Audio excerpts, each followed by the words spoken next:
Yemen's rebels criticize new, U.S.-led task force in Red Sea.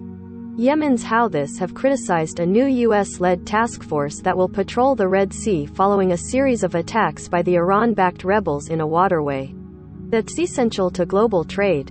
Cairo, Yemen's Houthis criticized a new U.S.-led task force that will patrol the Red Sea following a series of attacks by the Iran-backed rebels in a waterway that's essential to global trade.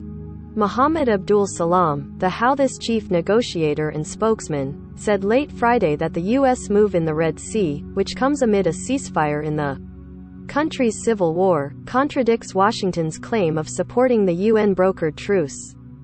The task force enshrines the aggression and blockade on Yemen, he claimed on his Telegram social media account. Abdul Salam apparently referred to a Saudi-led coalition the rebels have been fighting for years. The coalition, which until recently was backed by the U.S., imposes an air and sea blockade on Houthi-held areas. Iran is the main supporter of the Houthis, who seized Yemen's capital, Sana'a, in September 2014. The Saudi-led coalition entered the war on the side of Yemen exiled government in March 2015. Years of inconclusive fighting has pushed the Arab world's poorest nation to the brink of famine. Another Houthi leader, Daifallah al-Shami, also criticized the U.S.-led task force, saying it sends negative signals and gives a darker reading to the truce, according to the rebels' media office. He also did not elaborate.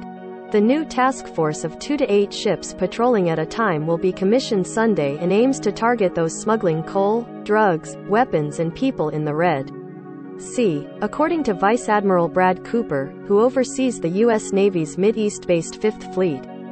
The USS Mount Whitney, a Blue Ridge-class amphibious command ship previously part of the Navy's African and European Sixth Fleet, will join the task force, Cooper said. While Cooper did not name the Houthis when he announced the task force Wednesday, the rebels have launched explosives-laden drone boats and mines into the waters off the Red Sea. The Red Sea runs from Egypt's Suez Canal in the north down through the narrow Bab el-Mandeb Strait in the south that separates Africa from the Arabian. Coal smuggling through the Red Sea has been used by Somalia's al-Qaeda-linked al-Shabaab militant group to fund attacks.